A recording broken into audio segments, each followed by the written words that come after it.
Southwest, hashtag not sponsor, but like sponsor me Southwest. So, I'm like, I'm gonna fly Allegiant Airlines. And I didn't mention that I had to bring my dog Lumen with me. I'm not even kidding you, she gets a bigger round of applause than me at every single show. So I had to bring Lumen with me, and that wouldn't be a problem with any other airline because it's 2016, oh, you have to bring your dog. But Allegiant Airlines are like literally the size of my toe, so like it's a lot, you know? So I get to the airport on the day of the airport, and I have Lumen in her little rolling carrier, and I'm ready to board this motherfucking plane. So I walk onto the plane, and I get a window seat because I'm a bougie ass bitch. And I'm flying Allegiant Airlines and I'm bougie. So I have Lumen behind me in the little rolling carrier. And I walk up to my seat, and it's not like 3 seats, you know, like normal planes. There's just like 2 little seats. And there's already a lady sitting in the aisle seat. Do you ever look at someone and they just look so fucking problematic? They just look angry. They look like they're gonna make your day worse. That is what this woman looked like. She looked like a haggard, old, angry, old little bat who was just ready to ruin my day, okay? So Allegiant Airlines is not the type of plane where I could just like scoot past her, put Lumen in the seat, and like we go on with our day, you know? Like, she has to get out of the seat for me to get into the seat. And of course, this lady is sitting down, looking on one of those dumbass Kindle Fire, Nokia e-reader things, reading a fucking book. And so I'm sitting there just waiting for her to like acknowledge me and like get out of the seat so I can get into the seat, you know? And it's causing a giant line behind me of all the people in the plane that are ready to sit down because they can't because there's no room.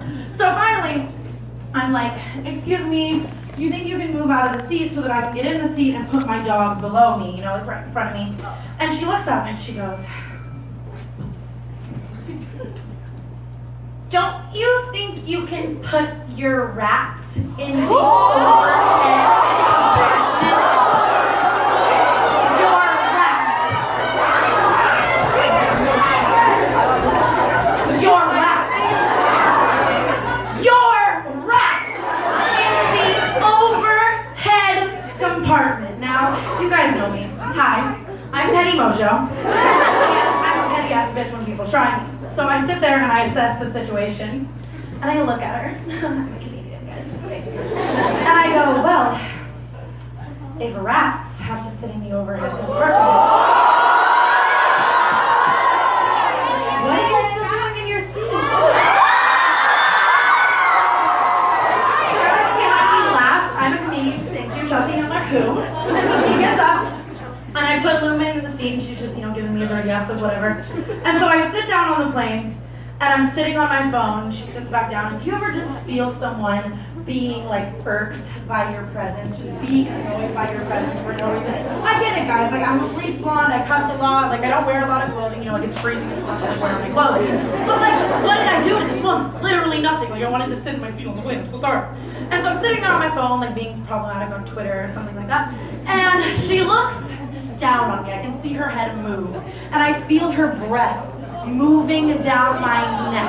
It smelled like split pea soup, thank you. And I honestly like split pea soup, so like, what the fuck? Okay, so finally, I sit down, you know, sitting there, and I look over to her, and I'm just like,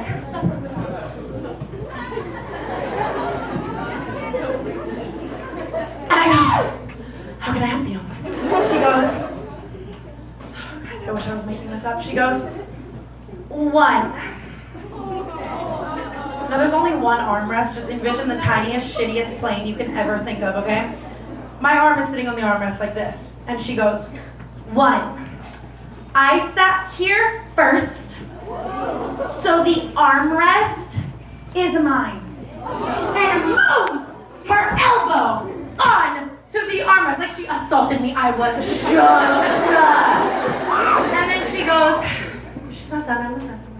She goes, 2. From here to here is my line. Don't cross it. Yes, my arch. Are you not duty, lady? So I sit there and I assess the situation.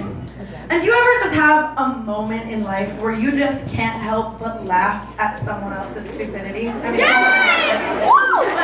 I'm sitting there and I'm just like, and so I'm laughing at her, and she turns to me, and she goes, What's so funny? Sit there and I think about it for a second. And her arm was just sitting there so nicely on that armrest that was mine. And I go, this. And it moved back on that armrest. That was rightfully mine. And this woman, guys, so shook. I can tell that no one had ever tried this lady in her life before. No one had ever given her a hard time before because she goes, oh my God.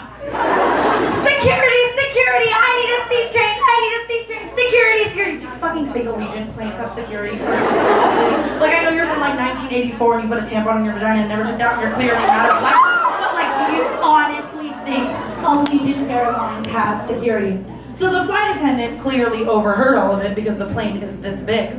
And she walks over with her little dumbass Allegiant card and she looks over to the lady and she goes, ma'am, this is Allegiant Airlines. We don't have security and we don't offer seat changes. Maybe you should have sat in the overhead compartment.